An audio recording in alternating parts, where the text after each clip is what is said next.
This is the second video of my series where I document building a complex web application from scratch by using Cursor and other AI tools. A few days ago, I shared a video showing my research and preparation process before I start building in Cursor. In this video, I'm implementing the backend structure for a real-time collaboration Markdown editor called MarkFlow that I'm building throughout this series. When all the core features are implemented, I'm planning to make this project open source so anyone who wants to join and collaborate or improve the code base is welcome. When you're putting an app online, you have a lot to think about, right? You need a solid backend structure, good security, the ability to handle growth, and the most important thing, it has to work well for the users. For this part, we use V0 to build a basic frontend so we can quickly test our backend features. But we're mainly focusing on setting up the backend with MongoDB, setting up authentication with Clerk, managing state with React's Context API, and adding the first of the core features, which is file, folder, and workspace management. If you find this helpful, consider dropping a like or subscribing, it really helps. Now, without further ado, let's jump into the video. So first, I want to start with a basic front end to test all the backend features I'm going to implement in this video. And as a quick recap, here is what Claude was able to come up with for the PRD and the backend structure. So I will link this down below again for you guys. And what we want to see is the project structure. And now, as you can see, we have the nodes API, we have the workspaces, we have the collaborators, text, search. So these are all the API endpoints that we are going to build in this video. And we are also going to create the necessary data models for it. And we need the user model, the workspace model, node model, tag model. Now, we will talk about these models later in the video. I just wanted to give you a quick overview of what we're trying to build.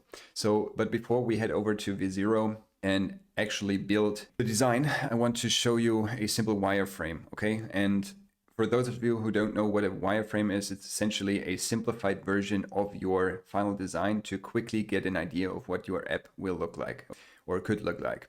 You don't have to use software like I did, but you can also draw it out in a piece of paper, but I needed a way to present it to you guys, so this is why I've used this software called MarkFlow.com. And mockups or designs in any shape or form immensely help in creating the front-end code, especially if you're using tools like V0 or other AI design tools, right? Because the only thing that I need to do now is to take a screenshot of this mockup, head over to V0 and add it to V0. Now this takes a short second to upload. And we also want to add the following prompt. Now we probably need a few iterations to get what we want, but this is the first prompt, okay?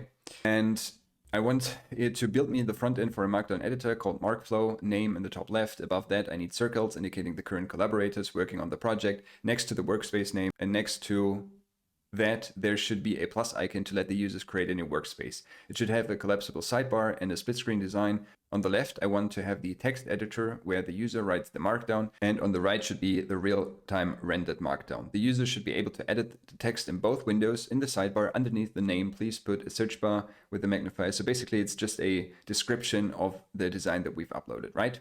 Now I want to add a few more things. So please don't put everything in one file. I want to have multiple components. Sidebar, Markdown editor, rendered editor, and we probably need a few more, but for now this should be enough. So because here's the thing, if you just tell V0 to create this mockup, it will probably go ahead and create it, but it will put all of it in one file. And you will have one file with 150 to 200 lines of code, and this might not sound like a lot, but you would also have to put all of the different functions and features you want to build in that file, okay?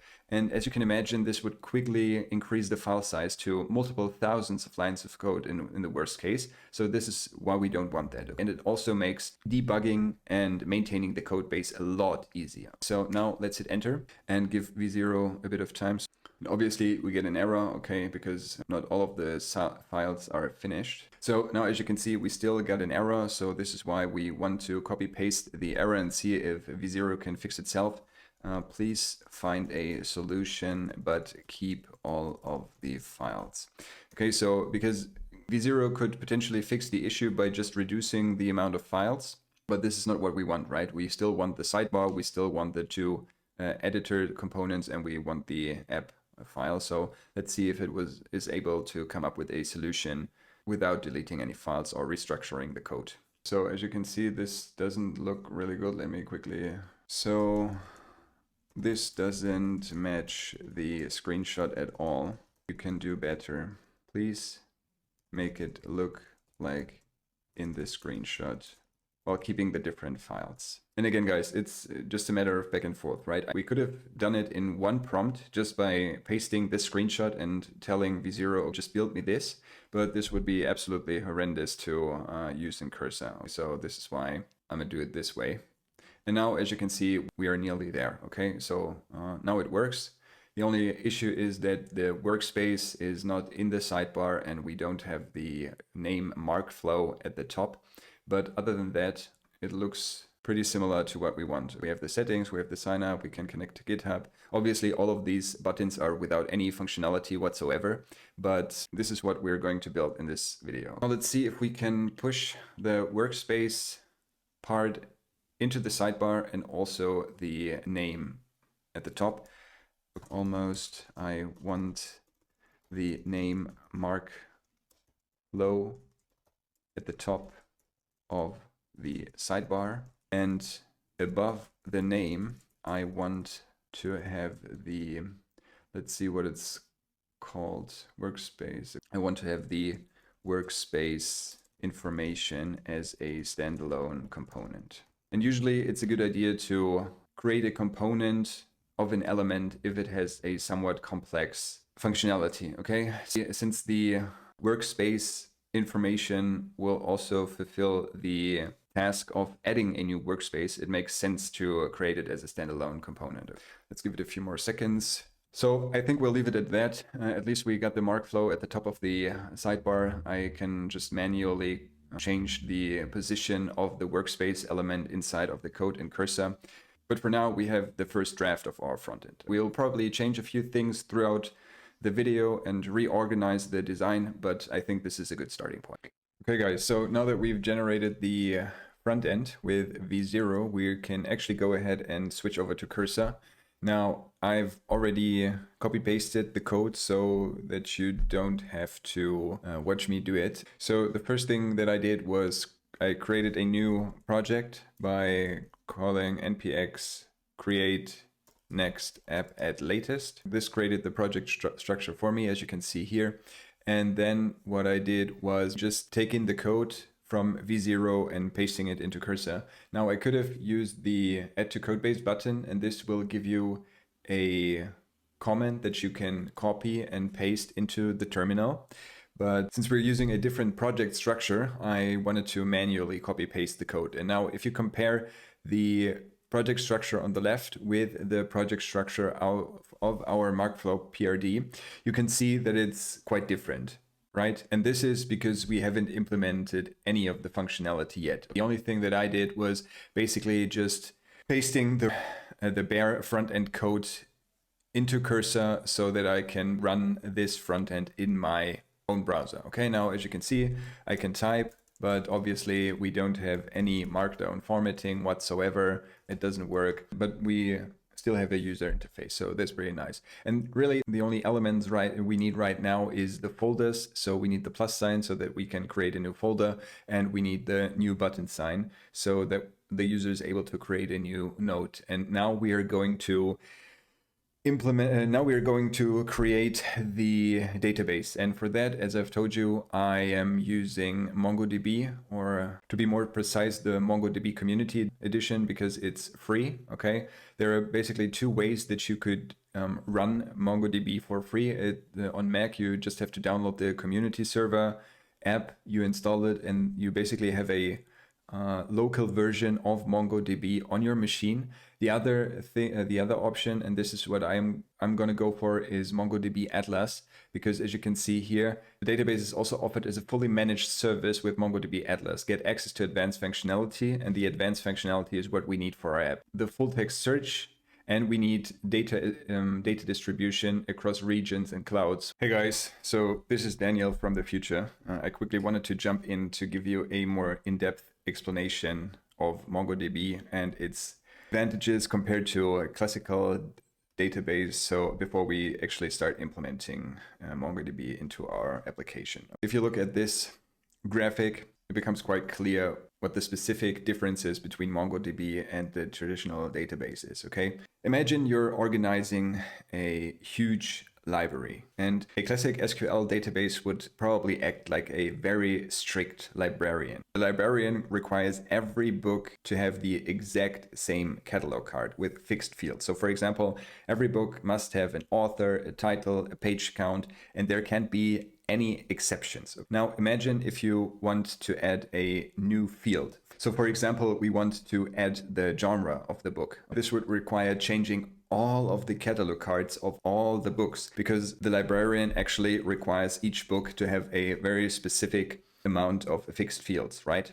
Now, if you look at MongoDB, it works a little bit different. So the green wrapper that you can see here is actually called a collection, and inside of a collection are different documents. And you can imagine this like a modern digital library where each book can have its own unique set of information. So some books might have videos, others might have reviews, or maybe even teaching guides, and you can add information to any book without changing the others. You can just grab a specific book, which is stored inside of such a document, and you can say, okay, I want to add attribute or field XYZ. Another advantage is also that the data is stored in flexible JSON-like formats. It's not specifically JSON, it's called bsen, and you can think of it as a superpowered sticky note, right? So regular JSON is like writing on a paper with just text, and in binary JSON, because that's what bsen stands for, is like a magical note that can hold regular text, it can hold numbers, it can hold dates, it can hold files, even special codes or IDs. So this is another big advantage of MongoDB compared to classical or classic databases. Now, if we look at the real-time collab feature, MongoDB also has something in store for us, and it's called change streams. Okay, now without getting too technical, you can imagine a shared whiteboard where multiple people can draw something, okay? They can write, they can draw, whatever they want. And if you actually wanted to see the changes, in a classic database, you would have to take a photo every few minutes or seconds to see the changes. And with MongoDB change streams, it's like having a video camera that is always recording the whiteboard, and you can instantly see when someone draws something new. You can notify others immediately about the changes, and you can keep track of who made the changes and when. And as you can imagine, especially for our real-time collaboration feature, this is very good to have. Now, another great feature of MongoDB is scalability and performance, because MongoDB offers something that is called sharding. And if we have a look at the documentation for sharding, you can get a quick understanding of what it actually means. So sharding is a method for distributing data across multiple machines. And MongoDB uses sharding to support deployments with very large data sets and high throughput operations. Generally, there are two different types of scaling. You can do vertical scaling, okay, which involves increasing the capacity of a single server, such as using more CPU, adding more RAM, adding more whatever.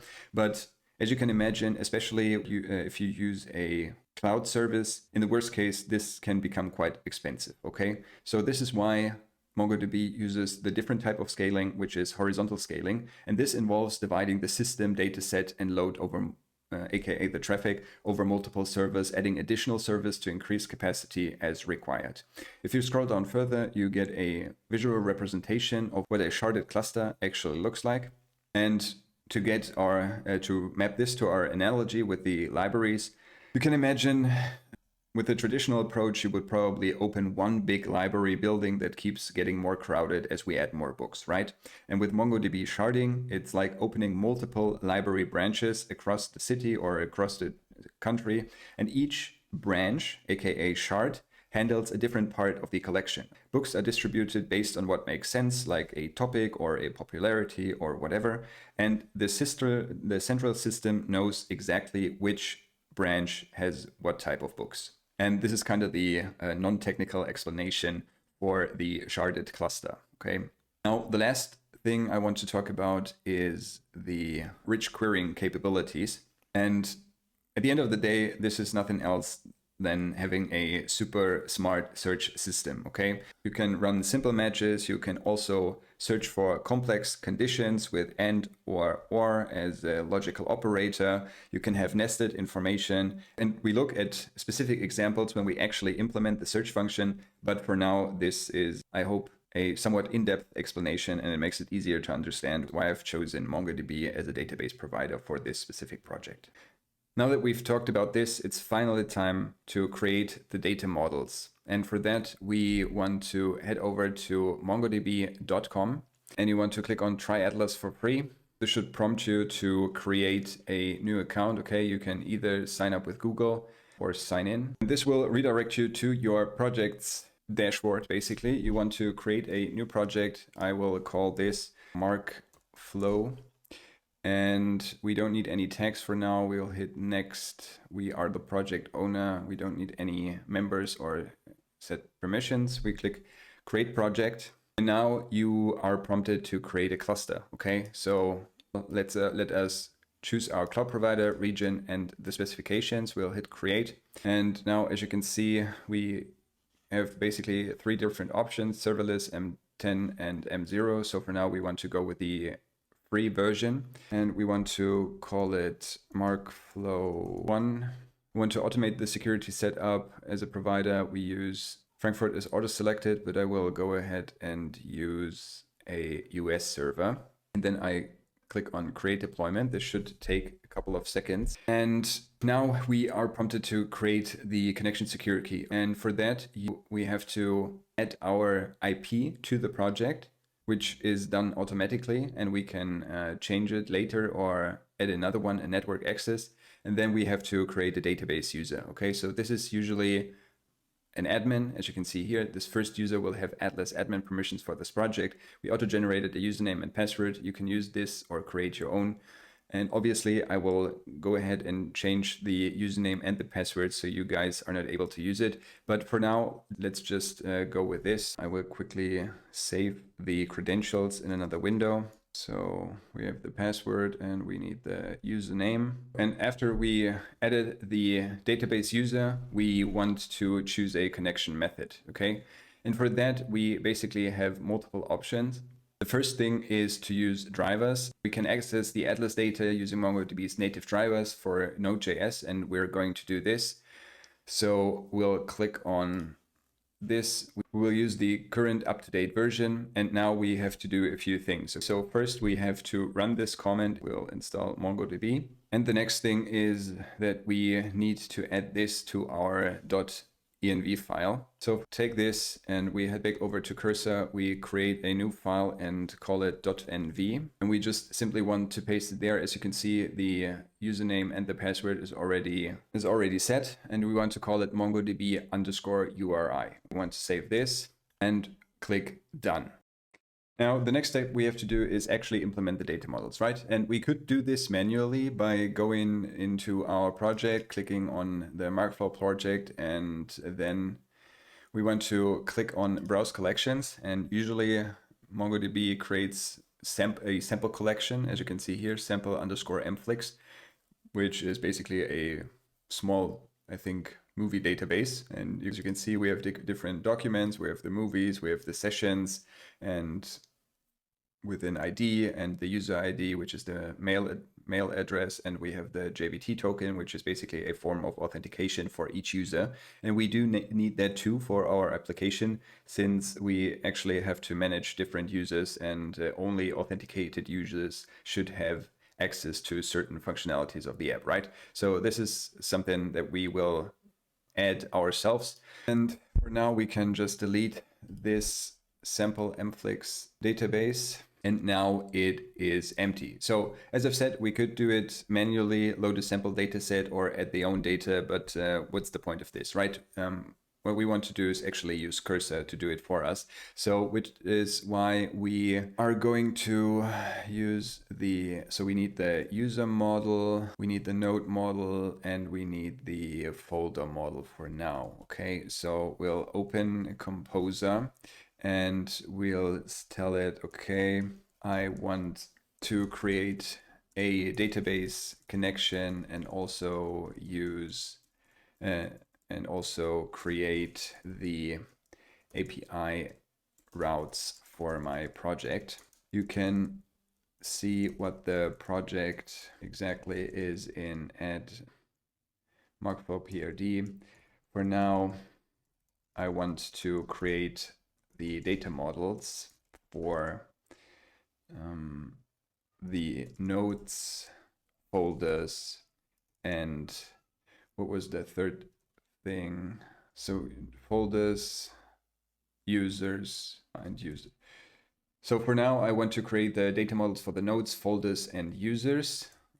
So we'll just take the user model, we'll take the node model, we'll take the folder model, okay? We want to paste it into the composer. Please create the data models for me.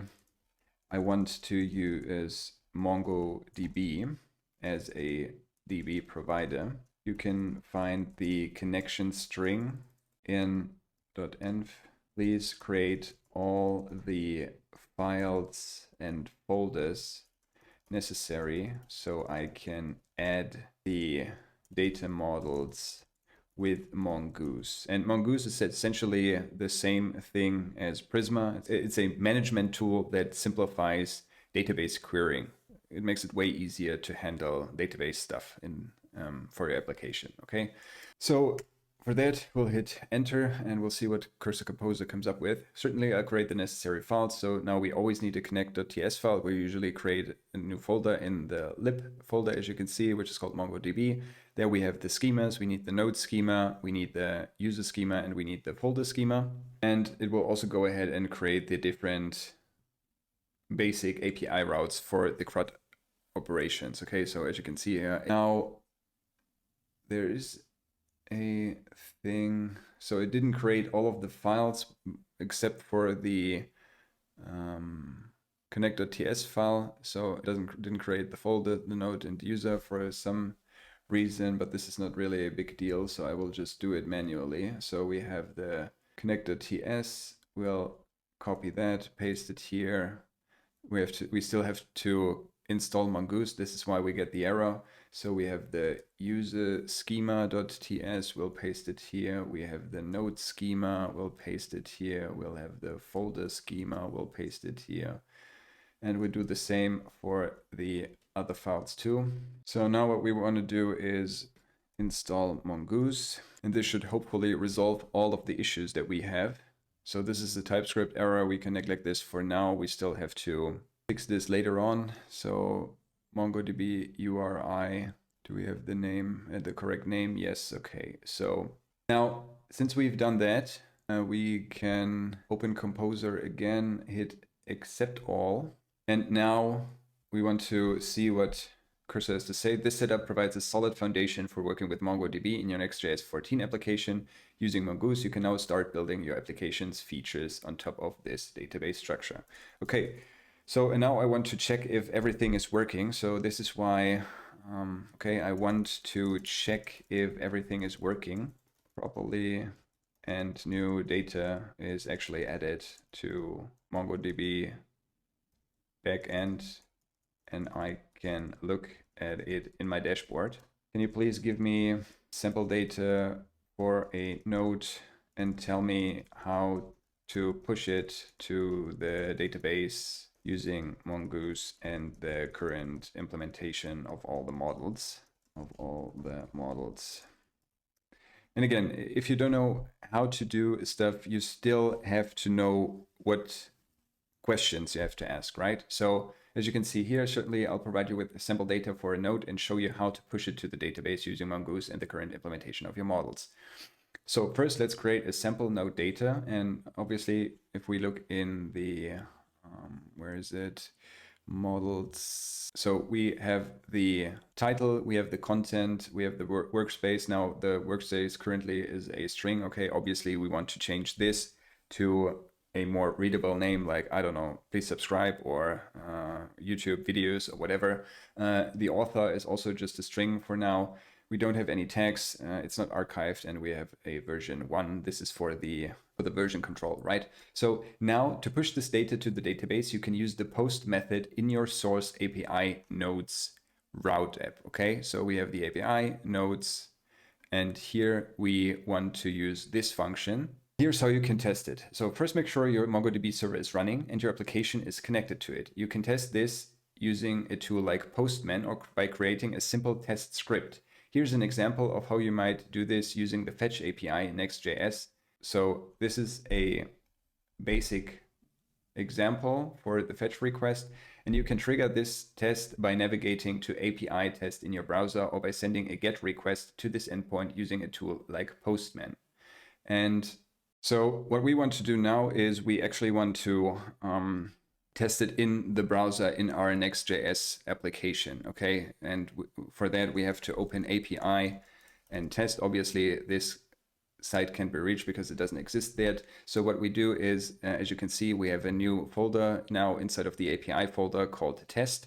And we want to copy that code, paste it here, and save it. So why do we have a port node?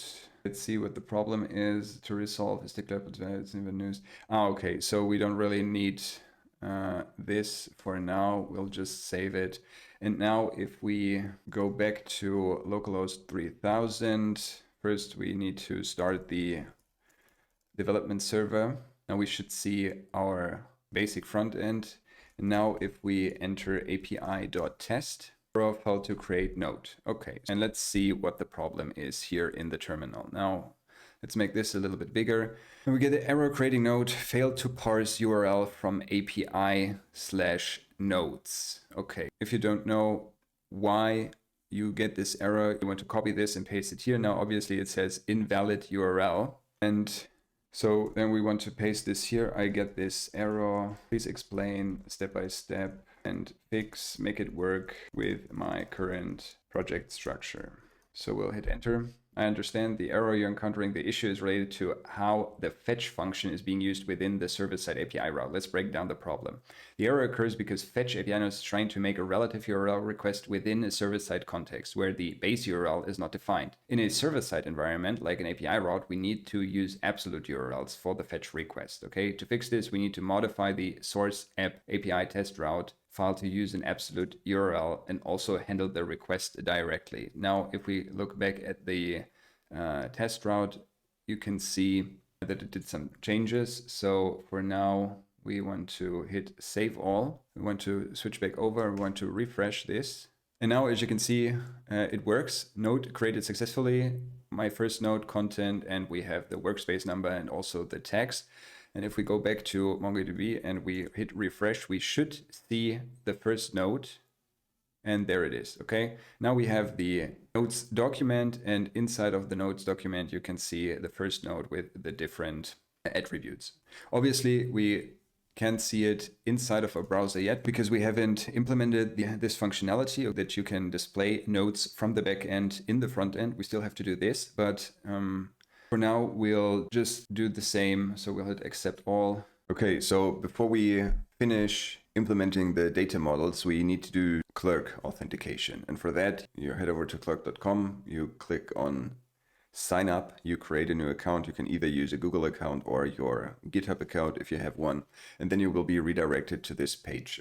And there you can choose what type of sign-in options you want the user to provide with. So in our case, we'll use email and Google. And it's also pretty easy to add other ones later down the line. Okay, it's simply a matter of going into your dashboard, click on settings, and then add another toggle. So we'll call it, and as I said, we will choose email and Google. We will click on create application. And now you get the setup process, okay? You choose the right framework. In our case, it's Next.js. Now, the first thing we have to do is install Clerk. So this is why I head over to Cursor and I will paste it here. Then I will install it. We need to save this information to our environment variable. So we'll put this here, save. And we need to create a file that is called middleware.ts. So update your middleware file or create one at the root level of your project. So we'll head back over here. We'll create a new file and call it middleware.ts. We'll paste it here. We'll save this. Now, the last step is add Clerk provider to your app. And as you can see, this is the layout.tsx file that you can find in your project structure here. Now, I think I'm going to go with Cursor for the last step, because I actually want to implement it in our existing project. Because if you look at our sidebar, we already have a sign up button, right? We have it here. And I want to implement Clerk with this sign up button. So I'm going to tell Cursor, before I add the feature of adding notes to the application, I first want to implement user authentication with Clerk. I already installed the library and created the middleware.ts. Now I need to wrap layout.tsx in the with Clerk provider, and we'll copy that. Here's an example. Here's a code snippet of how to do it. However, I want to use my current front end to integrate Clerk. And I have a sign up button in sidebar. Could you use this one for Clerk authentication? I also want the drop down for settings and logout to be displayed in this position.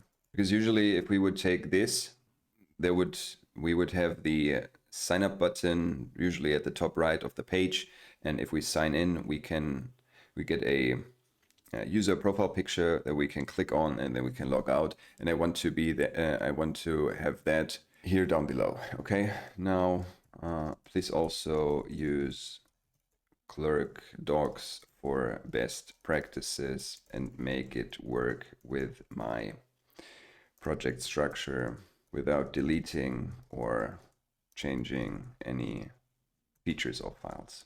So now we have to cancel the generation, obviously, because right now we are in chat. So let's change over to Composer. We'll hit accept all for the last step, and then we'll paste it here again. So now, as you can see, it goes through the Clerk authentication, and now we have the Clerk provider that is imported at the top of the file, and it will go ahead and change something in sidebar. So as it seems, we don't need the sign in button, but let's first have a look. Now we have the sign up button. If you click on sign up, we can create an account, and let's just quickly do this. So obviously it doesn't look that good. Okay, we still have to do something about the front end design, but as you can see, we're logged in. We can click on the user profile picture. We can manage the account, or we can even log out again. And we are now in a logged in state. This will also give us an ID, because if we go back to Clerk, you can now see that we have a user, which is me. And if you click on this user, the user object has an ID, which you can see here, user underscore 2nm and so on. And we need this for our schema. As you can see here, we will put the Clerk ID here and the email and so on. And we also need this information because it's connected to the nodes and the folder schema, as you can imagine, so that each user has the option of seeing their own nodes and folders inside of their dashboards. Hey guys, this is Daniel from the future again. And before I proceed implementing the other data models, I quickly wanted to jump in and explain an important concept, which is called state management.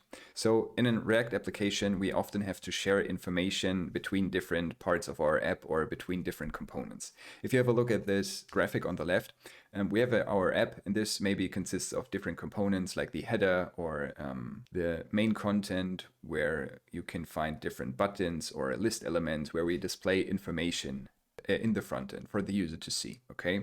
And we have to share information between these different components. And this information that we have to share is called state. And you can imagine it like keeping track of important details that can change as people use your app. And one problem that comes with it is when our app is growing, the amount of components is also likely growing, right? And now we have to share certain information between those components. So for example, if we have a dark mode, all of our buttons, all of our input fields, all of our elements that are displayed in the front end need to know when the dark mode is toggled, okay?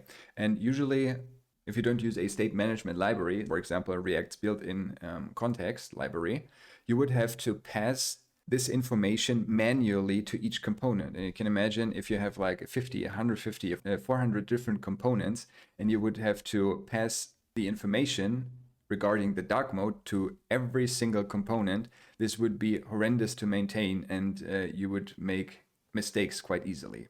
This is why React has a built-in feature which is called context.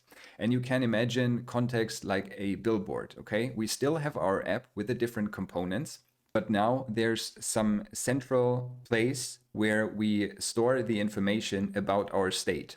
And our components can look at this billboard and grab the information.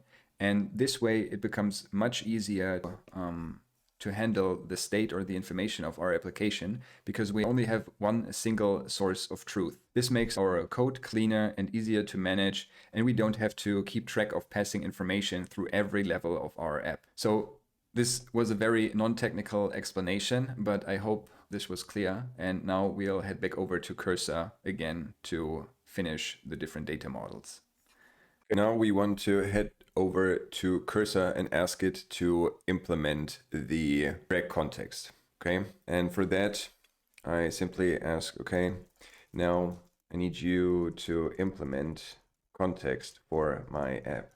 Please have a look at MarkFlow to get an understanding of features and what features my Markdown editor should have, and prepare context for it. Please make it modular. I want to be able to easily maintain context, add or delete functions, and just overall follow best practices in. So we want to add the React docs for implementing state with Typescript. Now, there's one thing we need to React context Typescript. Could also add this. So let's do docs, add new React context Typescript sheet. We will confirm. So this will probably take a few iterations to create, since it's a very complex or a somewhat complex feature. So we probably have to go back and forth a few times. But for now, just let's hit enter. So first, let's create a directory for our context, which is app context. Should probably create it in, usually it's in lib, I think, but I'm not sure. Okay, as you can see, lib app context. And now we wrap our app with app provider in layout.tsx. And now we can use the context in any component with this code snippet, okay? This setup provides a modular and maintainable way to manage your app state. You can easily add new state properties or actions by updating the app state interface and app action type. So if we have a look at this, we can now see that we have the different app actions. We have the app context that we wrap our application with. As you can see, we still have the clerk provider. This wasn't deleted. And the initial state is either set to null or to an empty array. So each of the different variables are, well, either empty or null. And we have the app reducer. So we need hooks, so to speak, so that we can access the state and also change the state in the different variables. Now, as I've said, I don't know if this is the best implementation for this. I'm just assuming it because I asked Cursor to use the React documentation, and also I gave it the React context Typescript cheat sheet. So I guess we have no other choice other than working with this result. Okay, so let's hit save all, and we get some errors. You're importing a component that needs create context. It only works in a client component, but none of its parent are marked with use client. So this is an app context. which is where we have to add use client at the top, save it, and now it should work just fine. Let's head back over to our application, see if we see any changes. So now that we've implemented the data models for folder, node, and user, and we also added the context or state management and the user authentication. So for that, let's head over to our local host. And as you can see, I'm still authenticated. I think I need to restart the server though. Okay. npm run dev. Now, if we refresh the page, now as you can see, I'm still authenticated here with my Google account. What we need to do is to check whether the current implementation of this state does also work with the models, right? Because I have restructured the video a little bit. This is why I first created the models, then I implemented the app context and the user authentication, but I did this off camera. So this is why I want to double check if this still works with the data models, okay?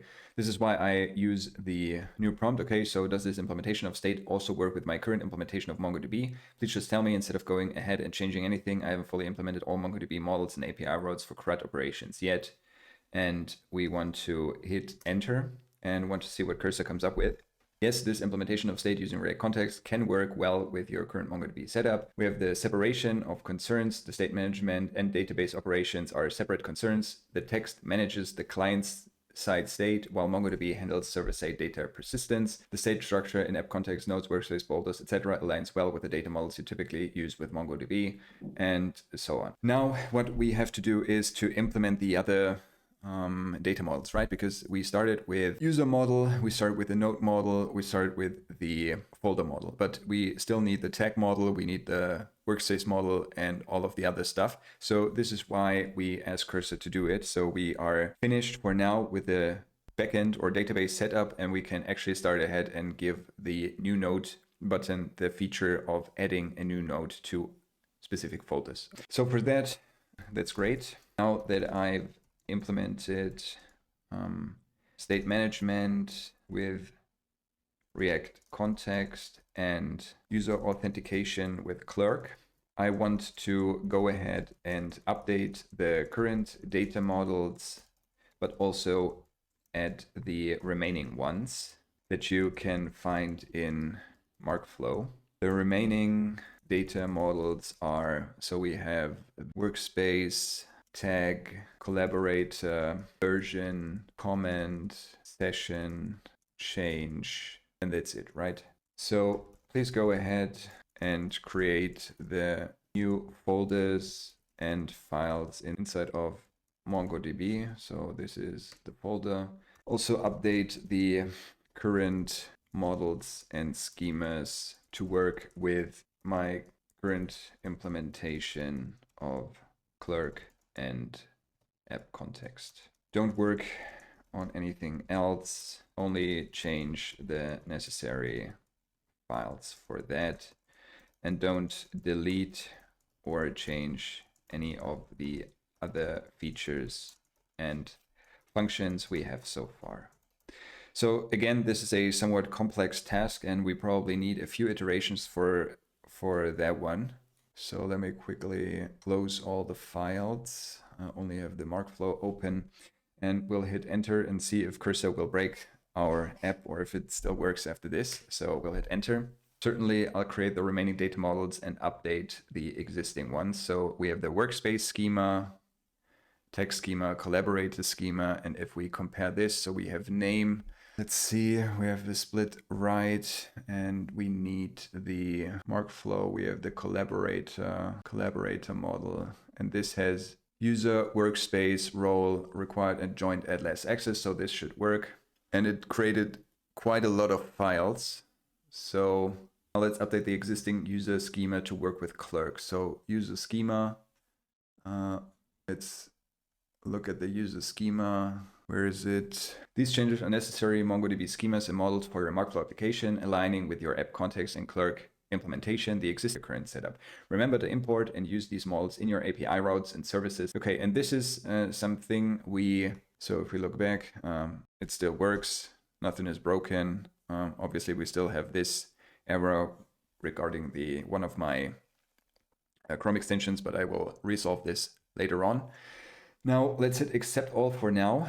And the last thing that I want to do is to let Cursor create the TypeScript interfaces, okay? Because in TypeScript you also need to have type security or type safety, I think it's called. So as I've said, I want to make sure that this application is secure and don't has any attack vectors that attackers could use to hijack the application. I will probably do this to improve security. Okay, could you implement the corresponding TypeScript interfaces, to make sure I have type safety in my application, in my application. Please use my current to implement the types in the specified folder and follow best practices to make sure the code base is easily maintainable and scalable. Now we'll probably add the TypeScript documentation. So we'll delete this, we'll add a new documentation. We'll do this, TypeScript docs, confirm. Also make sure specify folder and follow best practices of TypeScript docs to make sure the code base is easily maintainable and scalable. Okay. If you need to change any of the existing files for state management or MongoDB or Clerk Authentication, do it.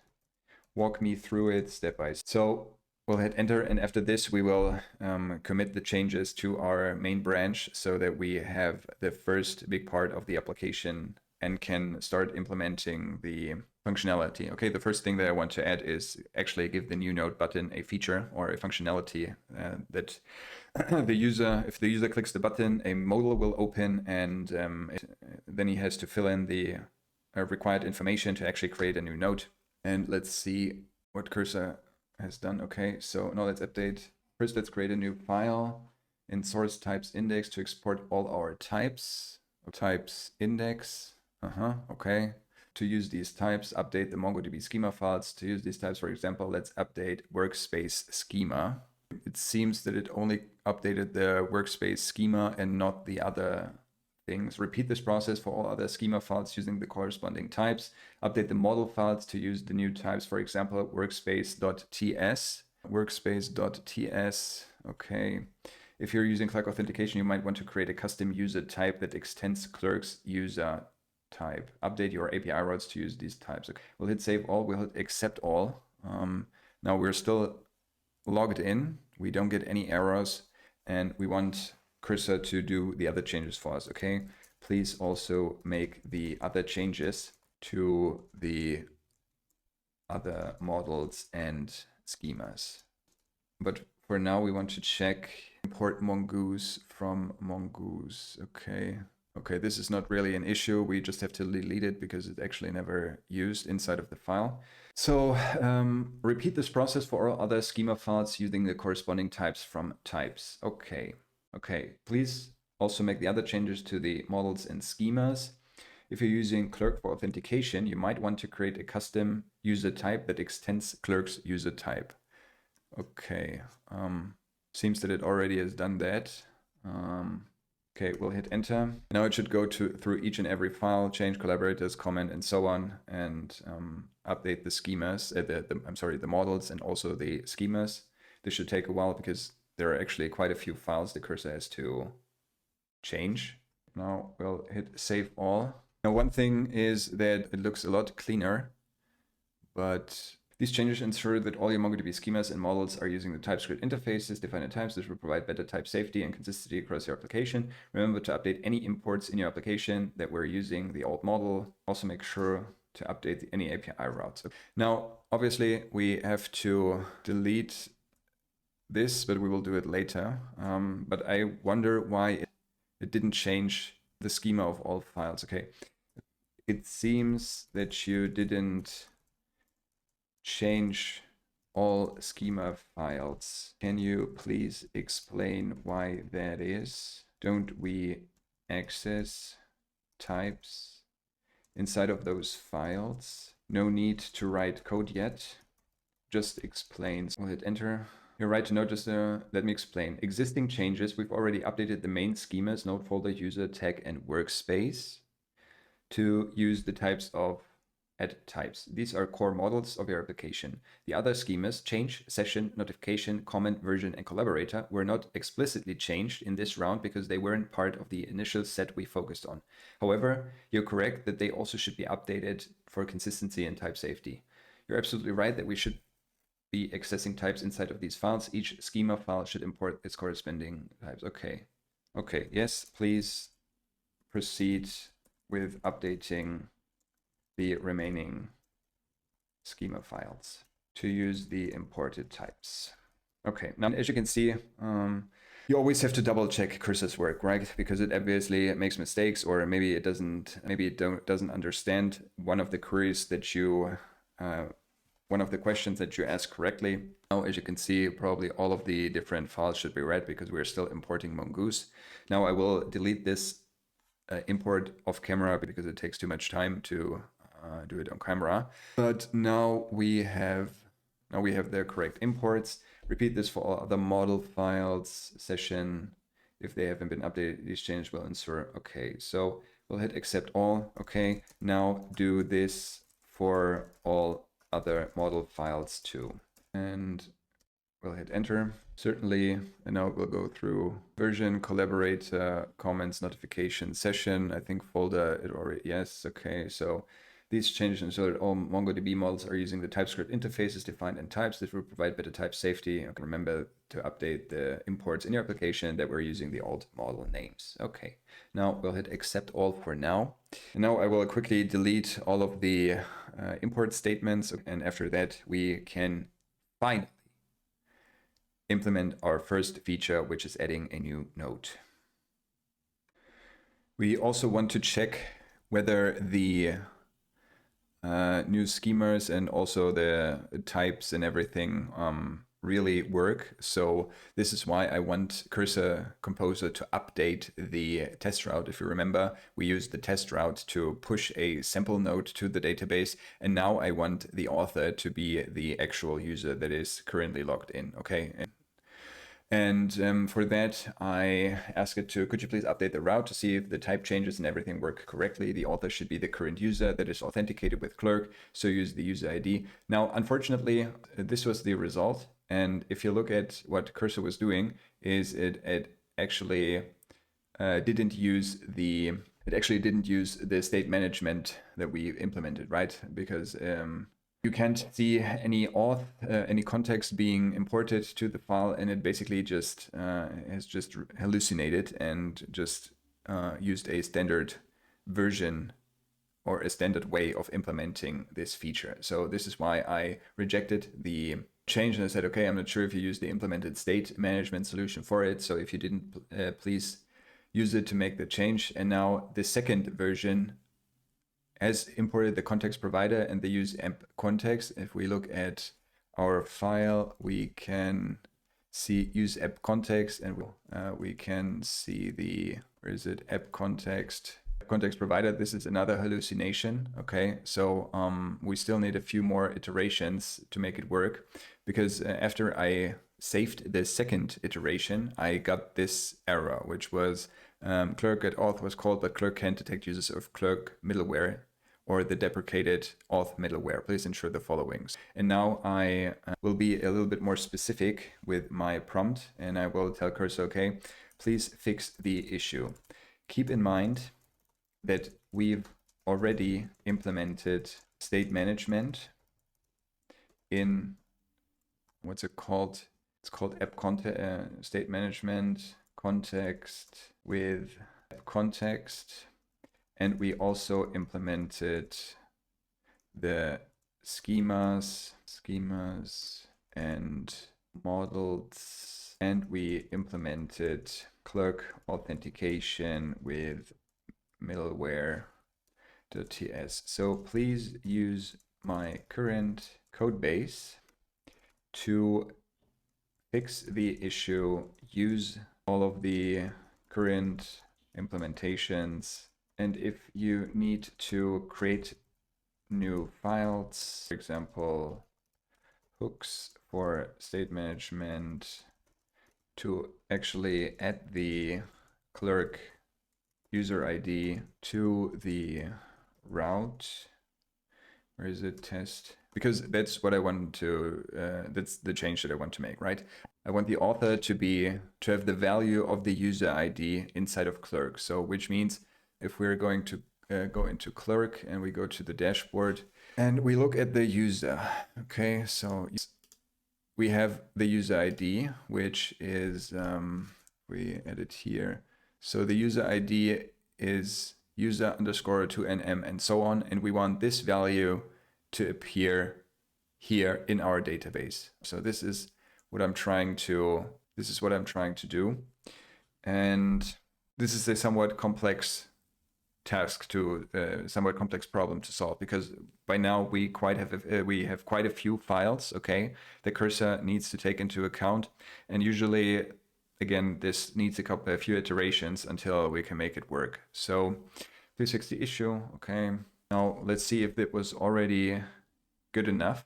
Then the issue now, let's update the route.ts file to use Clerk Authentication and our existing implementations. We'll create a new hook to handle the user state and use it in our API route. First, let's create a new hook to get the current user. This should create a new folder, hooks, use current user, as you can see here. And now let's update the route.ts file. Okay, we use Workspace for whatever reason, probably because Cursor deems it important. Right now we don't really have, server is not running, but right now we don't really have a Workspace, right? It's just all boilerplate or dummy code, but we'll see if it works. So this updated version uses Clerk's auth function to get the user ID, checks if the user is authenticated before proceeding, connects to the database using our dbconnect function, finds or creates a default personal workspace for the user, creates a new node using the authenticated user's ID and their personal workspace, and make sure your middleware file is correctly set up to protect your API routes. So if we look at the middleware file, it should be somewhere here. So right from the beginning, it deleted some of the config in middleware.ts. So this will probably not work, but we'll hit save. And now let's go back to this so we don't get any more errors.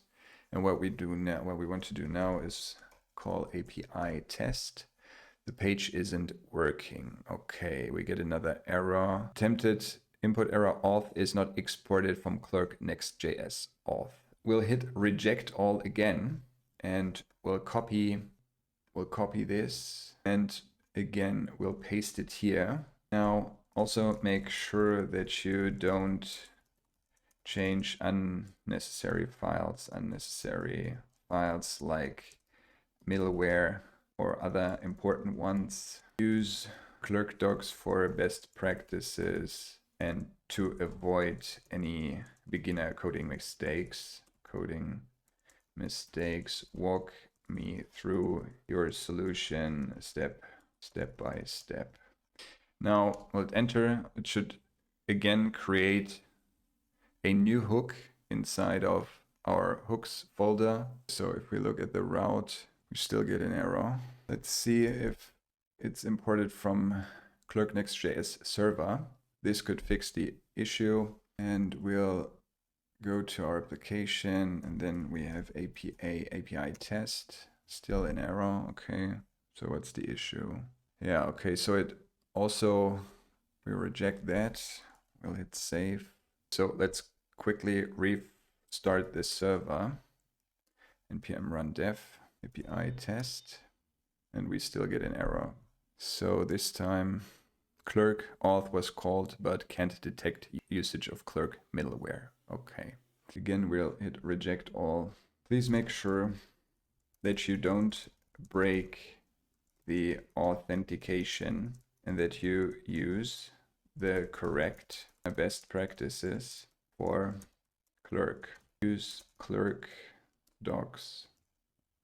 Also, so do we have the, okay, so again, we'll hit enter. Understand the issue. Okay, let's implement, let's update. We create a new hook, which is called use current user. For whatever reason, it wasn't able to create the file, but that's not a big deal. We'll just copy that and create a new file inside of this use current user.ts. We'll paste it here.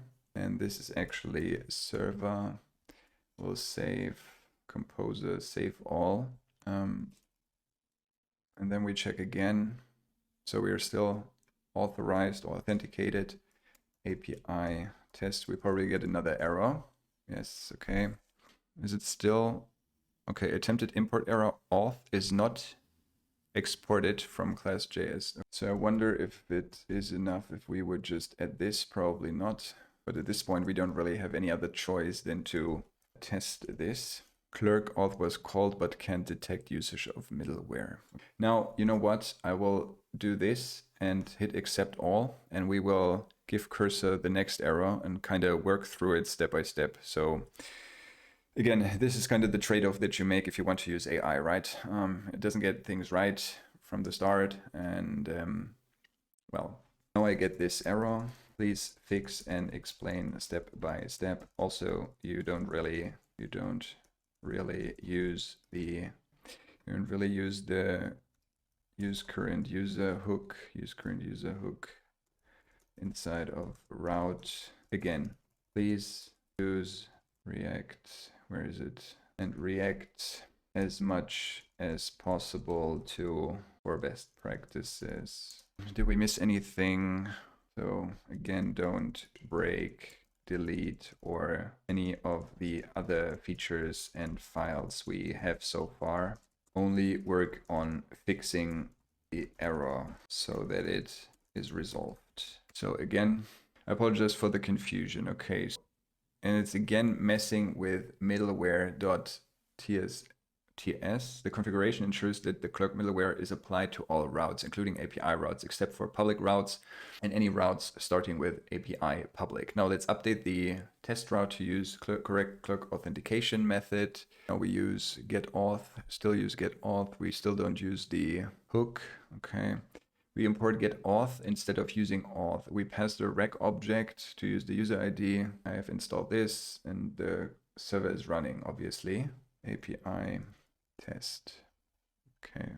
It's not configured to match this route or page. Let's see, move this. Now we actually get a different error. This is good. So we have the auth middleware is not a function. Okay, cannot append headers after they're sent to the client.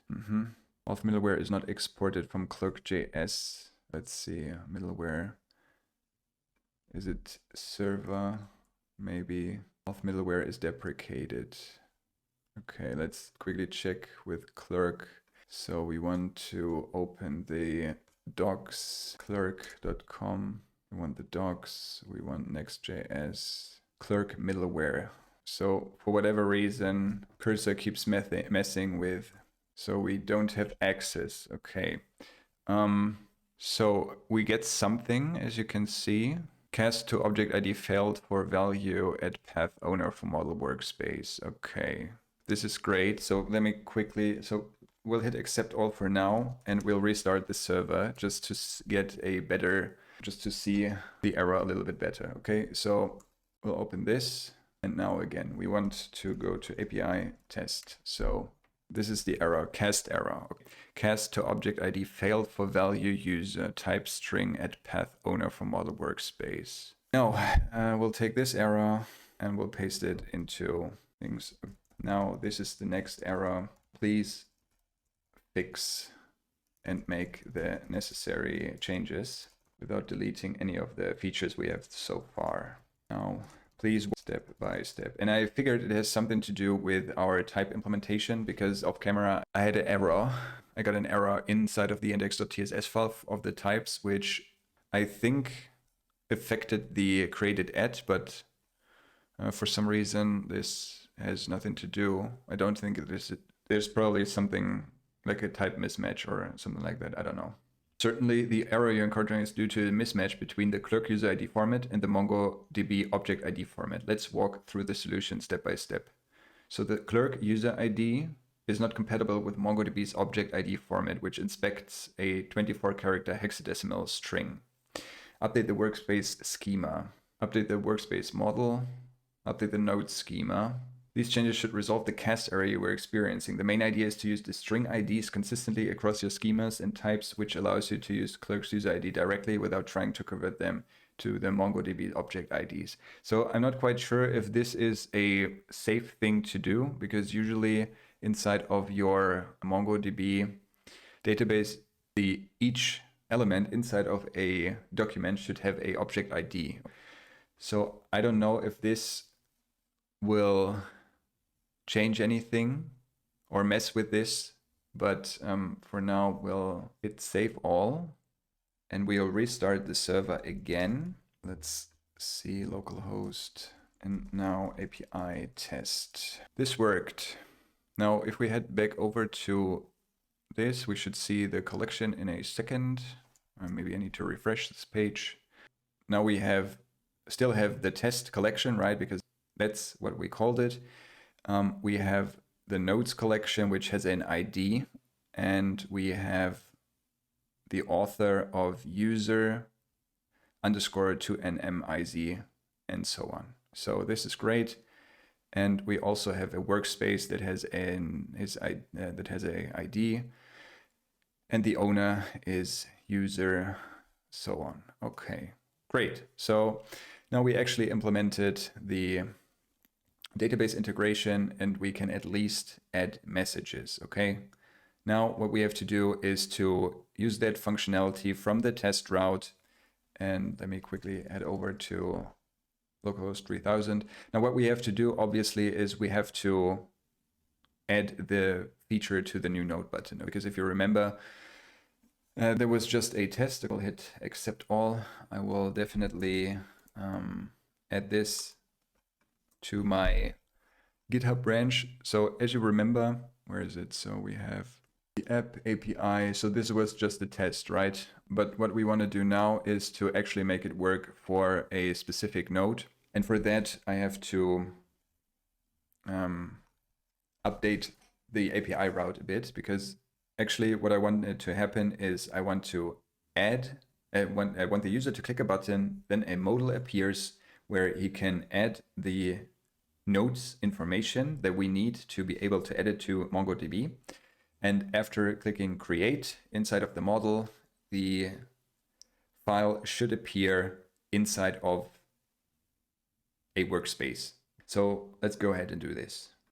So now we can finally start adding the feature to our application. Okay, when I click the new node button, I want a model to appear, and also I want to be able to add all the necessary information so I can add a new node to the database. So let's tell Composer the test route works. Now I want you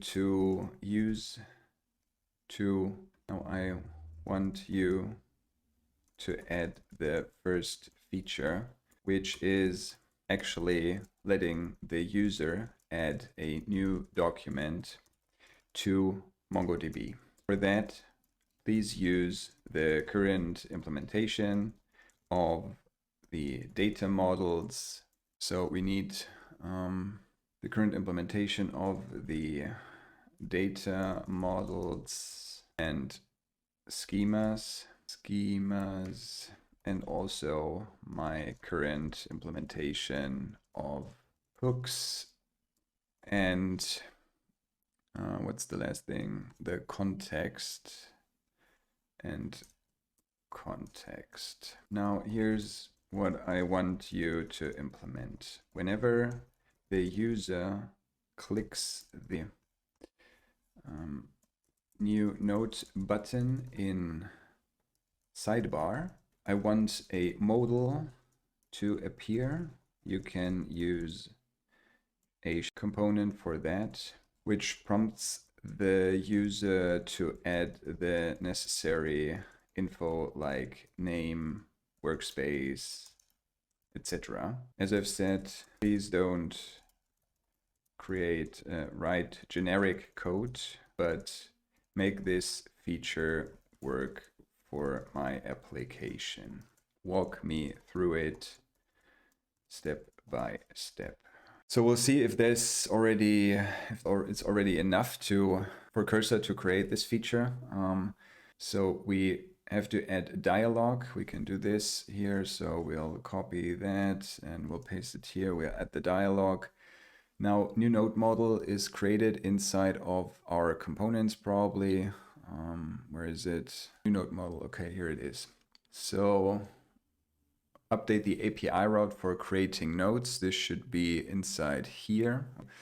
Step 5, update the app context to include workspaces to ensure it includes workspaces in the initial state. Fetch workspaces on app load and create a new file, app providers, to use the providers. So I'm not sure about this one. This is probably a hallucination because we already wrapped our application in context. So let's see, the providers file, workspace loader, app provider, children. So if we look at layout, let's see, providers. Okay. I have to ask Composer why it did this, but for now, let's hit save all. And let's see if we get any errors. No. So we have the workspaces. So obviously we don't see any workspaces yet, but if we click new node, nothing happens. Okay, maybe if we reload the app, okay, we can't see anything. We still get a few errors. Workspace refers to a value, but is being used as a type here. Did you mean type of workspace? So for the route, get auth. So I hit accept for now, but obviously we still get some issues. So once we have new node model, we need to add the select component from shadcn. Okay, so let's head over to shadcn and we need the select component. Let's copy that, put it here. Okay, let's refresh this. Dialog should also work. Components, we don't have a dialog component. It installed in a different folder, wasn't found. Okay. Yeah, because it's called shadcn or not shadcn UI, so obviously Cursor made a mistake there. So now we should be able to add the dialog, and this error should be resolved. Great, so we'll hit save, and we'll open our application. And now if we hit new node, nothing happens still. Okay. So we fetch the workspaces, but apparently we fetch it twice. So could you please explain why you created providers, since I already have the application wrapped in, where is it? So we have the context and we have already wrapped it inside of the app provider, wrapped in app provider from app context. Is it necessary, or could you just have used my current state management implementation like I told you? Also, it seems the workspaces are fetched twice, and when I click the new node button, nothing happens. And we want to add all of the new files. Okay, so we need to have a look at sidebar. So we have components, sidebar. Apparently the function is lacking. Okay, so Cursor didn't add a function which actually connects the route with the button. Okay, so nothing happens. Sidebar, we want to add sidebar, and we also need the route and workspaces. Where is it? Here. And that should be it, I think. So we don't need that one. So let's see. I apologize for the confusion. You're right, and I appreciate you pointing this out. Let's address these issues. Regarding providers, you're correct. that it's redundant since you already have the application wrapped in app provider. Okay, yeah. And this is why you have to understand how React state or React context is working, right? So you can debug without trusting Cursor too much. It's a great help, but at the end of the day, you still have to think about what you're doing, okay? So Workspace is being fetched twice. This is an oversight. We'll fix this by removing the duplicate fetch and using your existing state management implementation. So this is the reason, okay? New node button weren't working. Here's how we can address these problems. Remove providers, update app context to include Workspace loading. Update layout to remove providers, okay? And now, if we look at sidebar, I think it deleted quite a lot. Or did it create a new sidebar component? No, it created a new sidebar component. Okay, so this is also obviously not correct, but we'll see how this looks like. If we click on new node, still nothing is happening. So accept all. So for some reason, you created a new sidebar. Where is it? And we want to have this not in layout, but we need the other sidebar. Where is it?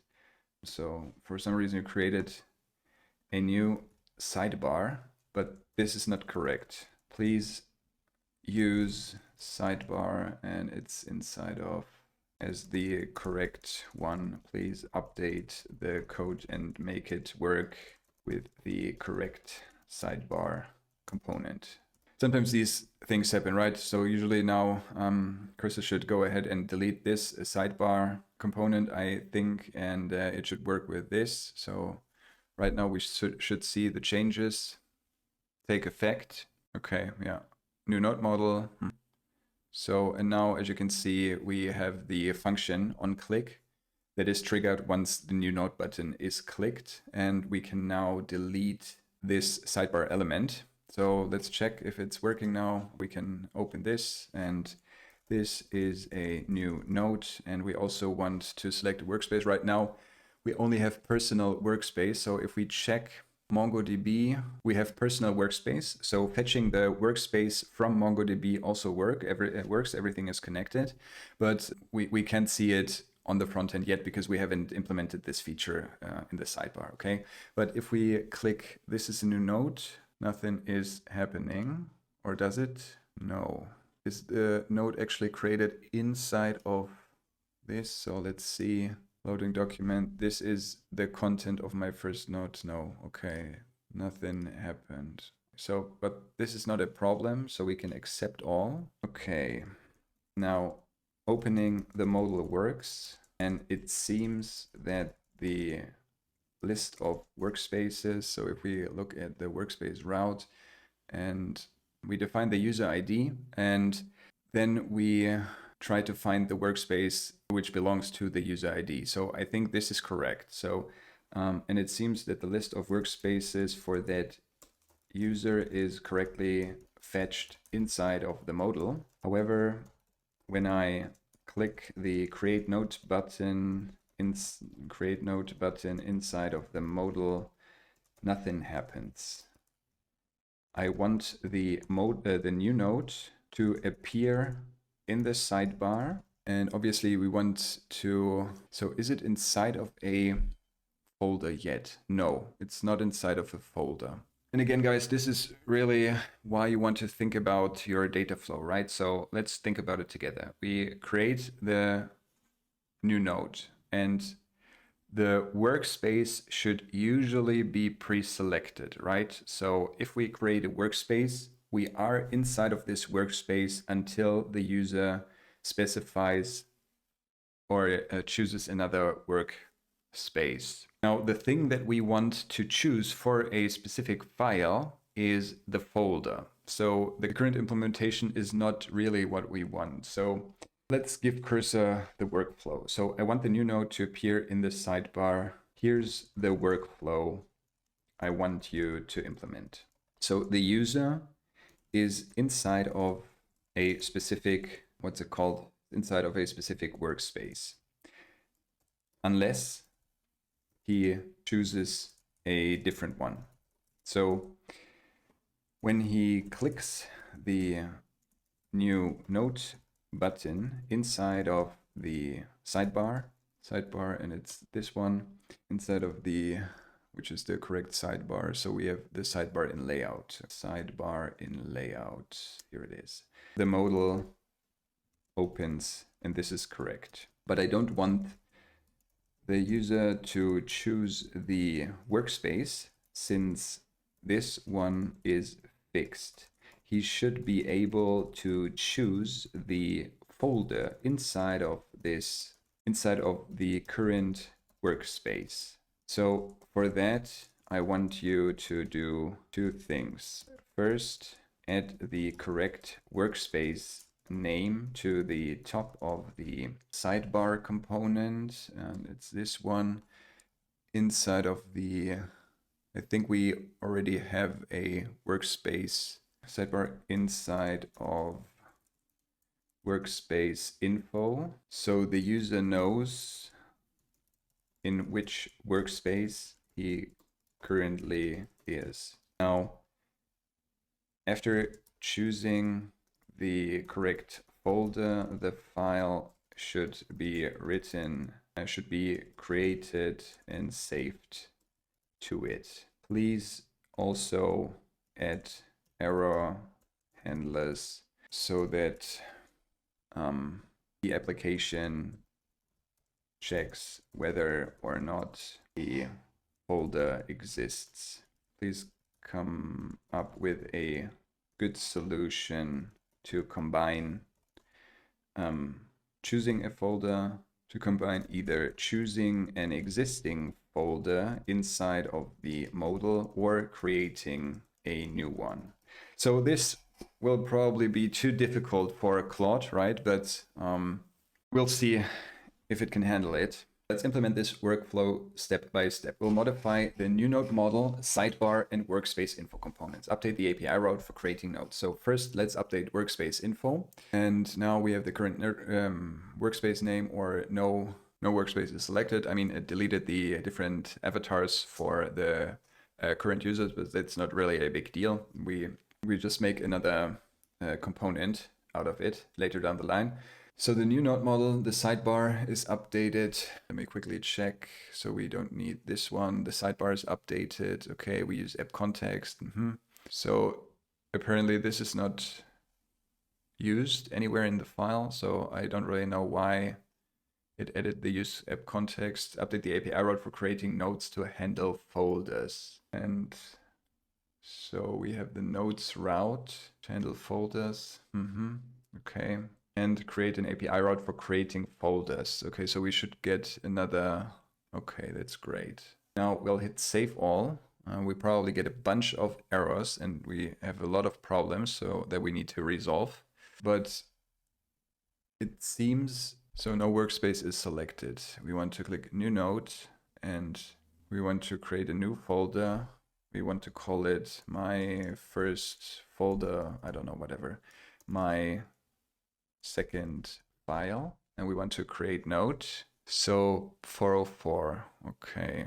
This probably didn't create anything inside of MongoDB, so let's refresh this. Created the document folder, but it doesn't have anything in it. Okay, so still let's hit accept all.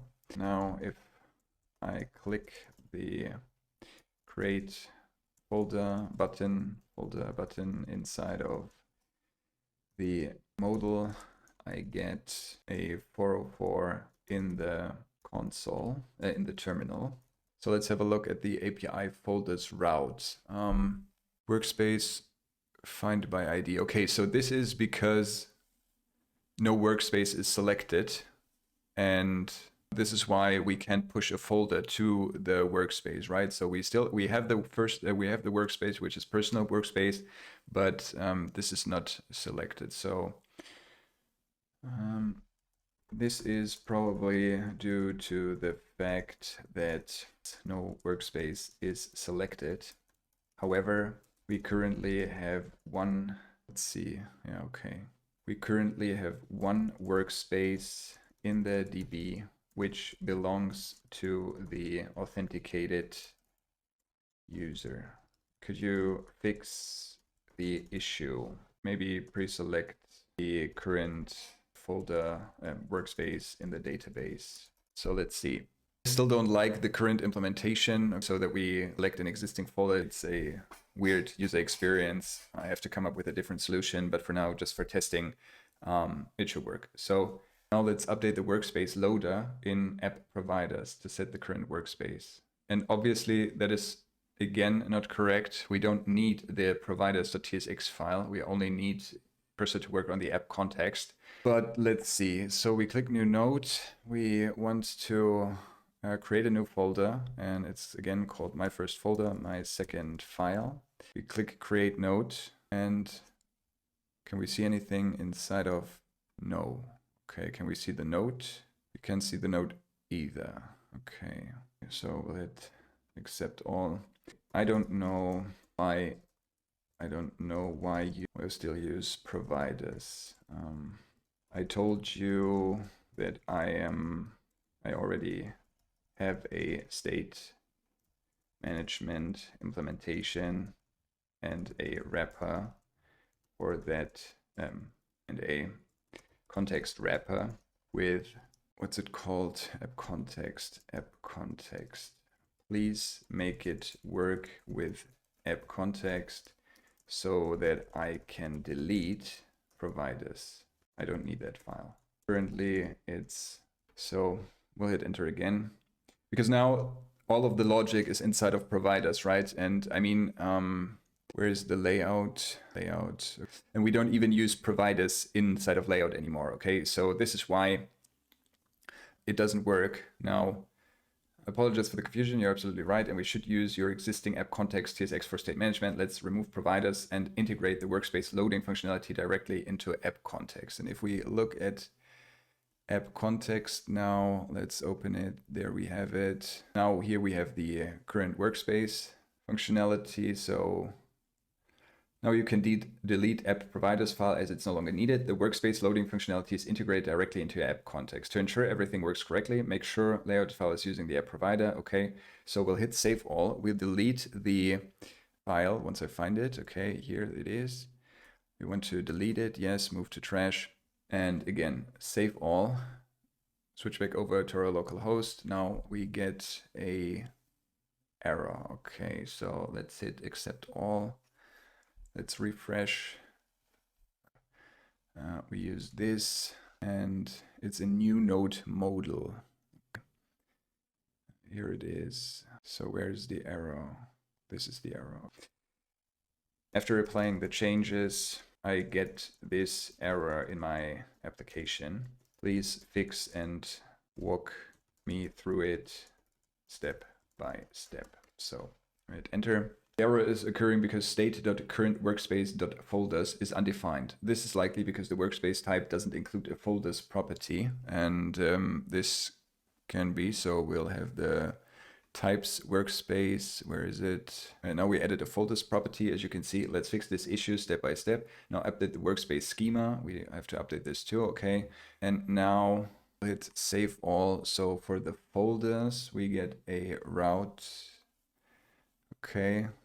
Now we don't get any errors. We'll refresh. We'll click new node, and we want to create a new folder, my second node, and we have the folder name my first folder. Hit create node, and we get another error. Okay, but we get something, which is great. Let's see. And we get the workspace, which is 671 and so on. Let's check in our MarkFlow app. We have the workspace with the ID, which is okay, 67177B04. So this is apparently the right workspace. And error creating folder validation failed. Creator cast to object ID failed for value user blah at path creator because of bson error. Okay. Let's see. We'll hit accept. Okay. After these changes, I get a new error. Please fix and explain step by step.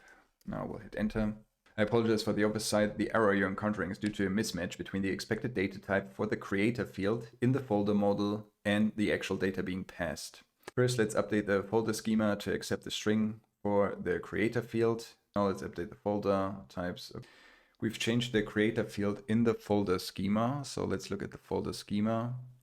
We have type string reference user. Now, apparently I don't like this because Cursor is step by step reverting the changes that we made to actually have type safety back to the initial version of it.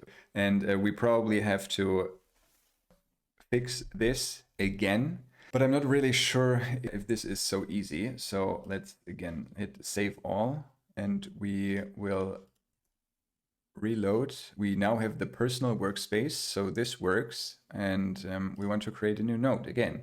My second node and my first folder. Create the node, and as it seems we still get the same error. Yes, okay. We have the string value with the user. An error input must be a 24-character hex string or an integer. So again, we'll use this. I get another error. Please fix all the important files and walk me through it step by step. So we need the code base, but we also need the MongoDB, and we need the Mongoose document. We need the Mongoose docs. So check all the schemas and models. However, don't destroy the type safety for all the files inside those folders. So we'll hit enter. I apologize for the oversight. The error occurring because the creator field in the folder schema is still expecting an object ID, but we're trying to save a string, the clerk user ID. Let's fix this error issue by step. I think we get another error. So just for good measure, let's restart the development server. Now we reload, we click new node. We want still my second, create a new folder, my second node and my first folder, create. We still get an error, but now it seems like a different error and it's shorter. Again, accept all. Now there's a different error. Please fix and explain step by step. And we want to add the code base. First, let's look at the error message. This suggests that we are trying to create a node without providing required content field. Yeah, no shit. Okay. Let's update the post function. These changes, we've updated the post function in the nodes route to set the default empty string for the content if it's not provided. We've modified the node schema to allow empty content and added a folder field. We've updated the node interface to include the folder field. Okay, now let's see, because I mean, sure, if we create a new node, we don't have content inside of it, right? We want to edit once it's created. So this was the error in the application. So we'll refresh, it's compiling, this worked. Now we don't have a workspace selected, which, okay. Personal workspace just takes a while, okay. We create a new node, and my second node and my first folder, create post API nodes. Okay, now we still don't see the node, obviously, because we haven't implemented this features that it is displayed on the sidebar, but the modal is gone. And now if we have a look at MongoDB, we should see something, hopefully. So we still have only one workspace, but now we have two folders, as you can see, 0 and 1, with the different object ID. And we have inside of the folders collection, we have my first folder, okay. I should have called it my second folder, but let's see if we can see the nodes of my first node, my second node. Okay, great. Now this works. I will hit accept all, and now we have to add the feature that the new node is displayed inside of the correct folder and that the folders are actually being fetched in the right spot. Now let's implement the feature of fetching the correct folders from the database. Now I want to fetch for the user available folders, and I want to display them in the sidebar. So I need this, and we can delete the other sidebar, which is this one. Okay, in the sidebar. For that, I want you to create a new module, a new component. So if you look at the sidebar, this section starts here, right?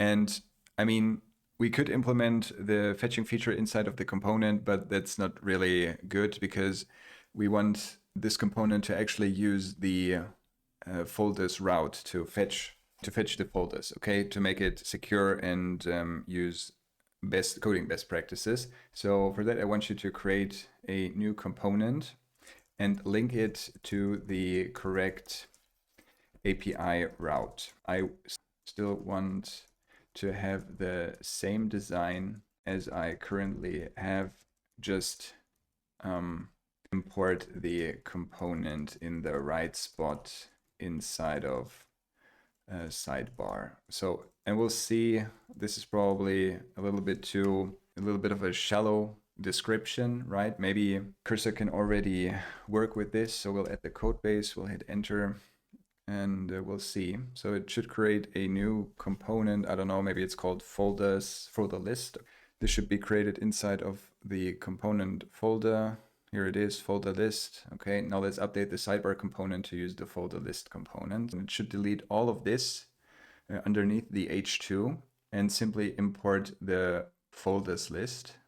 I think here's the folders list, and maybe there's an H2. Put everything inside of the folders list. Okay, now let's hit save all. And now, as you can see, we have the different folders, so that worked perfectly.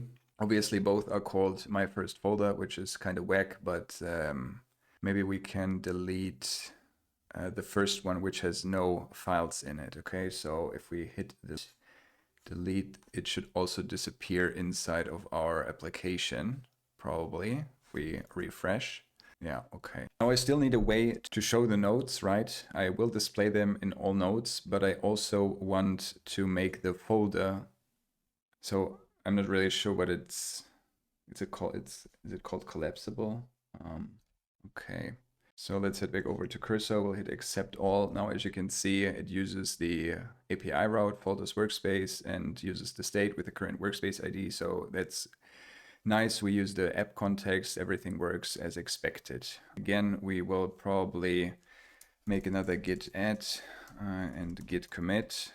So we'll name it fetch the folders for the current user, and we'll save that. And now, okay, this works, but the user can't see the nodes which are inside of the folder.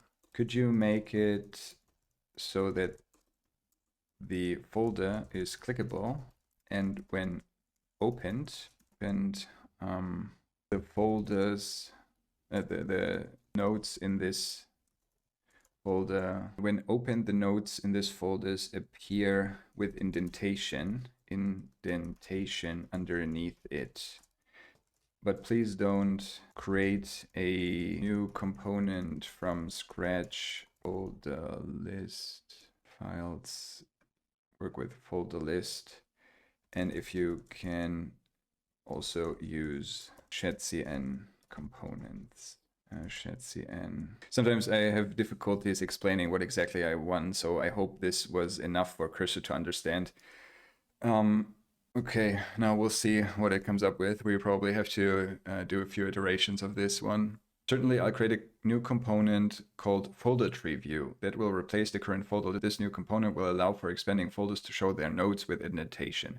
We'll use the collapsible component from shadcn for this functionality. Okay, so this means I can probably delete the folder list. Let's see, folder tree view component. We need to install the collapsity. Okay, npx shadcn, npx shadcn at latest. We need the collapsible at, I think it comes before the collapsible, so we need this one. Where is it? Collapsible, npx shadcn. Oh, I forgot this C. Create a new folder tree view, update sidebar. Now if we hit save all, I can probably delete, so my second node, this is great, awesome. So there are still some issues. So for example, as you can see, we fetch the workspaces and the folders twice for some reason. So somehow API workspaces and API folders is fetched twice. Could you please check code base and tell me why that is? I figured there's still an issue with the state management. Also, what we want to do is now if I click new node and I create a new folder and I call it my fourth folder and I add a new node with my fourth node, this works. So we post to folders, we post to nodes. But as you can see, the front end doesn't show the new stuff unless I refresh and then it's fetched. But this is also when API workspaces and folders is fetched twice. We'll copy this. So, okay, this works. For some reason, there are two issues. Somehow API workspaces and folders is fetched twice when I refresh the page. Also, when I add a new node or folder to the, when I add a new node folder to the database, it isn't displayed on the front end immediately, but I have to. And we also add API, so we add the folders with the nodes route, we add the folders route, and we also add the folder tree view. Double fetching of API workspace and API fold. This is likely happening because React's strict mode, which is enabled by default in Next.js 14. Strict mode intentionally double invokes certain lifecycle methods, including effects, to help catch potential issues. To verify this, you can temporarily disable strict mode. However, it's generally recommended to keep strict mode enabled for development. The double invocation only happens in development mode, not in production. Okay, for example, this is something I wasn't aware of, so obviously we can ignore this issue. Let's modify the folder tree view to component to include a refresh function, so folder tree, and obviously we get quite some errors. Okay, what's the issue here? It's missing display name. Okay. Now in the sidebar component, we can use to refresh the folder tree. Finally, update new node model component to call the onNode edit callback after successfully. So this will probably give some errors. Let's see. So we'll create a new node. We want to create a new folder. We want to call it my fifth folder and my fifth node. And we'll hit create node. Post request to folders, post request to nodes. And we don't get anything. Okay. Now, apparently, this is because there is these issues. So we'll reject all for now. Let's look at the next config. We want to ask this again. So when I add a new node or folder to the database, it isn't displayed on the front end immediately, but I have to refresh the page first. I want to add folder tree view, files, folder tree view. Please fix and explain step by step. Okay, so let's do it again. And then we'll probably resolve some of the problems. Some of them will probably resolve by restarting Cursor, because as you can see, there's still the providers file, which we don't have anymore. And with the folders list, we don't have that either. So let's see. Now it seems that Cursor doesn't use the state correctly, the state management correctly. So this is why I will hit reject all, and I will use this again. Please fix and use my current state management implementation in app context and make it work for my code base. Don't hallucinate code or come up with standard. It needs to work for my project structure. Only change the necessary files. So we probably also should add the sidebar. Since this is important for the change, we should also again add the folder tree view and maybe even the new node modal. So let's hit enter again. Certainly, I'll walk you through the steps to fix it. Okay, first let's add a new action to refresh folders in app context. This is awesome. Now folder tree view to use the global state and dispatch. As you can see, this looks way different from before. This is more evidence for the fact that Cursor didn't use the current project structure, but just used a random solution. Now modify the new node model to dispatch action and refresh folders after creating a node. And finally, let's update sidebar component to pass necessary props to new node model. So now hit save all. And now we want to create a new folder. We want to call it my 6th folder and this my 6th node. Create node. And now terminal, we post it to nodes and folders and nothing happens. Okay, so let's see, but it is still added to MongoDB, right? 3rd, 4th, 5th, 6th, okay.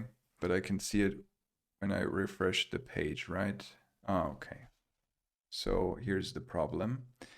Reference error, use state is not defined. Okay, this probably is easier than use state. So we only need to import it at the top. Use state, and this should work. Okay, now the folders, we don't see them, which is not good, obviously. But for some reason they are fetched. Okay, so why aren't they displayed inside of the sidebar? So we can delete this.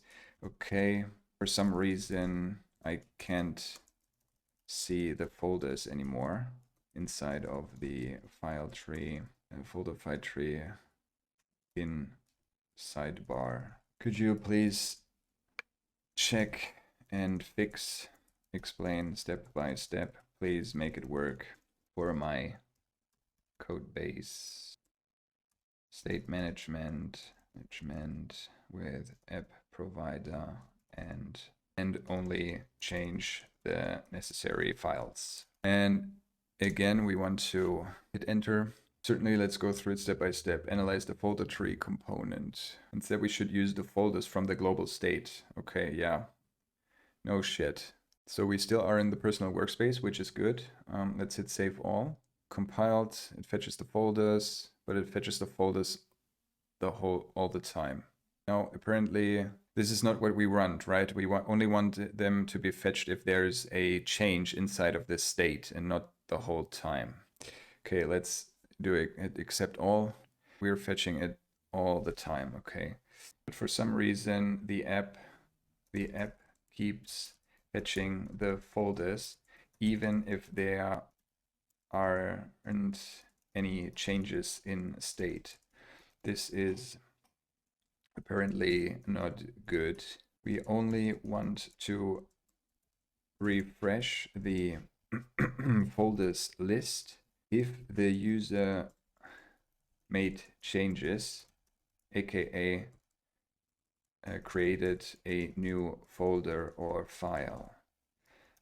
Again, we want to add the code base, we want to add the sidebar, we want to add the folders list, add the folder tree view, the folders, the route, where is it? Folders route, and also the app context. So hit enter. You're right, we should optimize the fetching of folders to avoid unnecessary API calls. Let's modify the code to fetch folders only when necessary. We'll make changes to the folder tree view component and the app context to achieve this. To include a new state for tracking when folders should be refreshed. Okay, save. So let's run this to see if the issue was resolved or if it keeps fetching all the time. We refresh this, compiled, compiling, okay. Okay, now there are the folders, okay, and it only fetches one. So let's see, we want to create a new folder, we want to call it the 8th folder, and we also want to create a new node. Great, perfect. So apparently this took a little bit of time. Now we'll hit accept all, and we want to add this. We want to call it fetching folders, or we want to call it update front end after creating new file folder, and we want to save this. And now we want to add another feature, which is basically the user should be able to delete folders and nodes. So this is why I want to add another icon to the front end a little X icon, okay, where the user can simply delete the folders. And I also want the user to be able to create the folders with a click of the plus button. And then we could probably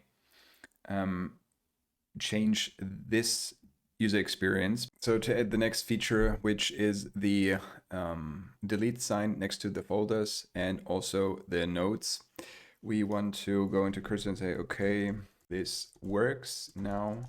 Great. Now I want to give the user the ability to delete files and folders from the sidebar and therefore from the database. For that, please add a minus icon or similar next to the folders and files. Also make the text size of folders and files a bit smaller. Update the necessary, which is the folder tree view, so the folder tree view sidebar, already added that. And I think this is what we need for now, right?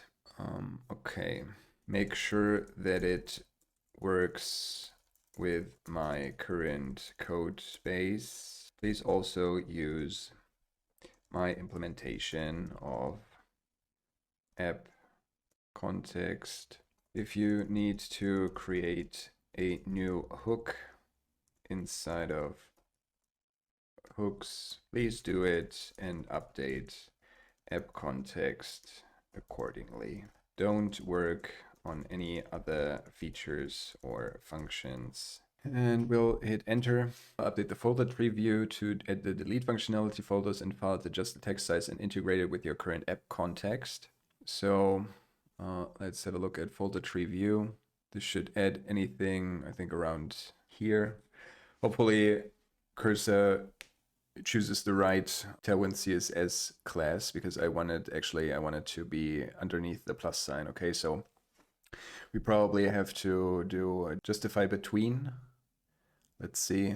And it also added a check to ask whether the user is sure on to delete the folder. So we'll hit save all. And now, as you can see, it looks a bit whack, but let's see if we can delete the node. Yes, I want to delete the node. It's deleted, great. And if we look at let's see, let's do it one more time because I'm not quite sure if this was deleted. So we'll delete the third node, yes. So it's still inside of the database. Let's hit refresh. It was deleted. So just to make sure, let's delete my 8th node. Yes, it was deleted. And now if we refresh, it should disappear. It's gone. And the same goes for the folder. Let's choose the last one and we'll hit delete. Yes. So this doesn't seem to work, or does it work when we hit refresh? No. Okay. Is it deleted from the database? Let's see. This doesn't work apparently. Let's try one more time just to make sure. Maybe we can open the console to see if we get any errors. Probably we do get errors. An HTML button cannot be descendant of button. Let's see. Delete this. Yes. Error deleting folder. Okay. 404 not found. So delete 85E8. Let's have a look. 85E8. So this should work. Now let's copy that. Deleting the files from sidebar works, and they are also deleted from the database. However, it doesn't work for folders because I get this error, which is weird because the folder object ID, so we need this one, is correct inside of the DB. Please check and explain, please fix and explain step by step. Now, what does Cursor do? So I apologize for the oversight. The error you're encountering is because we haven't implemented the delete endpoint for folders yet. Makes sense, okay. So now we are in folder, and we have the delete folder, handle delete node. Okay, now let's update, use delete folder node hook to handle the potential errors better, update the folder tree view. We also have this. So we'll hit save all. And now if we refresh the page, the folders are fetched, and we want to delete the 8th folder, and now it works. Okay, and it's also deleted inside of the database, right? And yes, okay, great. Now, obviously, I want to, well, push those minus signs to the right. The minus signs icons are not underneath because the folder names have a different length, Is there a way to update the styling so the minus signs are aligned properly underneath each other? Maybe make the font smaller, or increase the size of the, or increase the width of the sidebar a bit. So we'll hit enter. I will also do this, git commit, edit, edit, delete files and folders from sidebar and from database. We'll do this. And we do some changes in folder tree view. Where exactly? Okay, flex shrink 0. Let's hit save all. And this looks a lot better. This looks awesome. So we're almost finished with the stuff that I wanted to implement in this video, because if you remember, let's look at the Markdown app plan, and we want to scroll down to the implementation sequence, implementation sequence. So I want to set up the project. I want to do the backend setup, authentication. We have that. So let's do this. We have the authentication. We have the core front end. Let's do this. We have the core front end. We have basic routing. Right now we don't have basic routing. So we have to set up the MongoDB, or we set up the MongoDB connection. We created all Mongoose schemas and models, and we implemented the basic API routes for CRUD operations. Now, at this point, we still can do some small things. So first of all, let's hit accept all. Now, right from the top of my head, I would actually love to show all the nodes inside of this drop-down menu. Okay, so let's do this. I want to add the next feature, which is displaying all the files, but only the files, in the collapsible in sidebar, which is called, let's have a look. What's it called? Okay, so all nodes, and we probably have to create a new component for that. Let's see, where is it? All nodes, that's inside of the sidebar, all nodes. Where is it? Okay, which is the button called all nodes. Please also go ahead and create a new component similar to what you did for the tree view, but this time only display the nodes from all folders inside of the collapsible. Again, use shadcn components, shadcn. Also use my state management with app provider, app context, and as usual, if you need to create any new hooks in hooks, please do. Other than that, only work on that feature and nothing else. So the question is, do we really need this? So all nodes, I mean, I would say this is why I'm going to implement it. We can delete it later on, but for now, just for the sake of it, let's do it.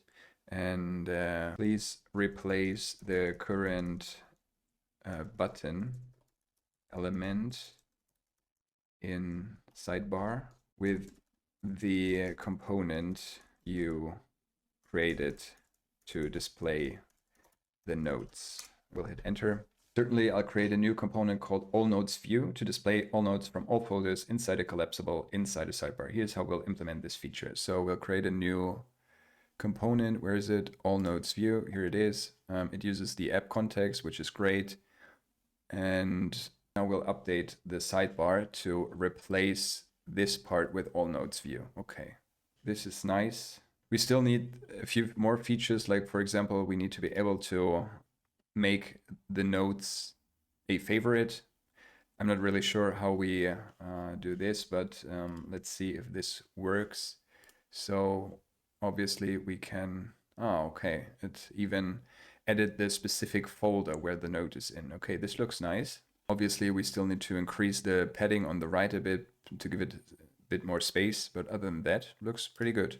Now I wonder if it also works when I click Note. I want to select the folder. Let's do the 7th one. Let's choose one that is empty. So we'll delete this. And now let's create a new note inside of the 7th folder. This is a new note and we'll hit Create Note.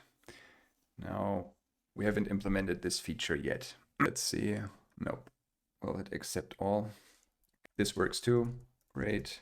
Now I want to add another feature.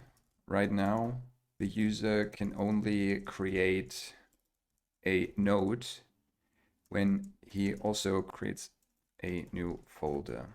Please update the API routes. Note, let's see, it should be here. And we probably also need this. Please update the API routes so that the user can also add notes to an existing folder if he chooses one in the modal. So new note modal. Please make sure to use my app context, and if you need to create a new hook inside of hook, please do. Okay, so great. So let's hit enter, see if that was already enough as an explanation. Certainly, I'll update the necessary components. So we update the new node model. Let's see. Okay, folder ID. Now let's update the API route for creating nodes. The folders API route doesn't need to be changed as it already supports creating the folders. Let's create a new hook to handle node creation. Okay, so we get a new hook, use create node, and we'll hit save all.